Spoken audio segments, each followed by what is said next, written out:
कारुणिक तथागत भगवान बुद्ध बोधिसत्व डॉक्टर बाबासाहेब आंबेडकर आजच्या या मंगलमय प्रसंगी धम्मसहलीतील सर्व श्रद्धावान बौद्ध उपासक उपासिका माता भगिनी बांधवांनो, आपल्या धम्मसहलीतील एक बौद्ध उपासिका आहेत मंगलाबाई काळे यांच्या छोटासा एक नातू आहे ज्याचं नाव आहे अरहंत।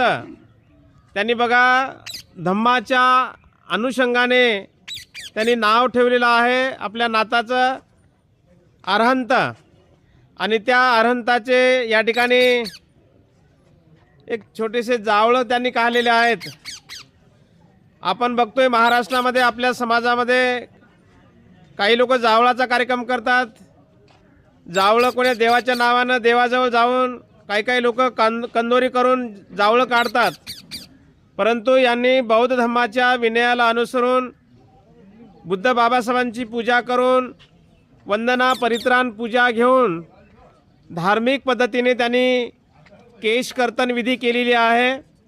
आणि त्या केश कर्तन विधी केल्यानंतर जे काही केस आहेत ते त्यांनी इकडे तिकडे कुठेही न सोडता त्यांनी पवित्र ठिकाण, आज बौद्ध धर्मातील महत्त्वपूर्ण 4 ठिकाणं आहेत, त्या ठिकाणी 4 ठिकाणापैकी एक लुंबिनी वन, जसं की लुंबिनी, बुद्धगया, सारनाथ, कुशीनगर हे 4 महत्त्वाचे ठिकाणं आहेत।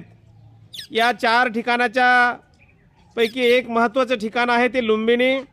आणि त्या लुंबिनी या ठिकाणी त्यांनी आपल्या नाताचे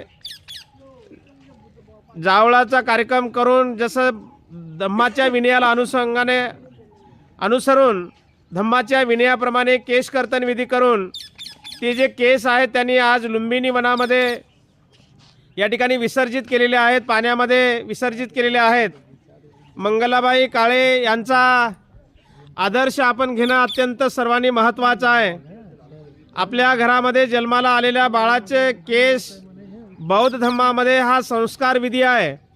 बौद्ध धर्मामध्ये 10 संस्कार आहेत, जसं की साक्षगंध विधी, विवाह विधी, त्याच्यानंतर गर्भसंस्कार विधी, त्याच्यानंतर अन्नप्राशन विधी, त्याच्यानंतर केश कर्तन विधी, त्याच्यानंतर विद्या प्रारंभ विधी, त्याच्यानंतर विवाह विधी, अशा पद्धतीने जवळपास 10 संस्कार आहेत। आणि 10च्या 10 संस्कार आपण बौद्ध धर्माच्या विनयाला अनुसरून आपण ते संपन्न केले पाहिजे। आपण संस्कार करतो पण अंधश्रद्धेपोटी करतोय आपण।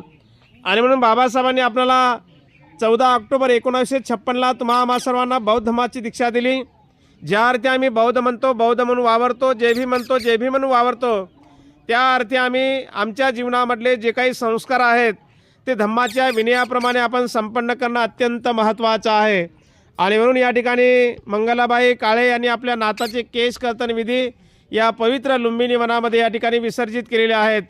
त्या काळे परिवाराच्या प्रती, तो अरहंत बालक आहे, त्या बालकाच्या प्रती, त्या बालकाच्या मातापित्याप्रती आपण सर्वांनी मंगल कामना म्हणून आपण सर्वांनी साधुकार करायचा। म्हणा साधू साधू साधू। बुद्धं नमामि, धम्मं नमामि, संघं नमामि। बघा ही अखंड ज्योत आहे, 12ही महिने 24 तास रात्रंदिवस अशा पद्धतीने ही ज्योत या ठिकाणी तेवत राहते। आणि या ठिकाणी आपण सर्व लुंबिनीच्या परिसराला भेट देऊन, मेन टेम्पलला भेट देऊन या ठिकाणी पुन्हा आपण या ज्योतीजवळ आलेलो आहोत। आणि मंगलाबाई काळे यांनी आपल्या नाताचे केश कर्तन करून या ठिकाणी आपल्या नाताचे केस विसर्जित केलेले आहेत। पुन्हा एकदा साधुकार म्हणून आपण सर्वांनी आपल्या गाडीकडे चलावं। म्हणा साधू साधू साधू। ठीक।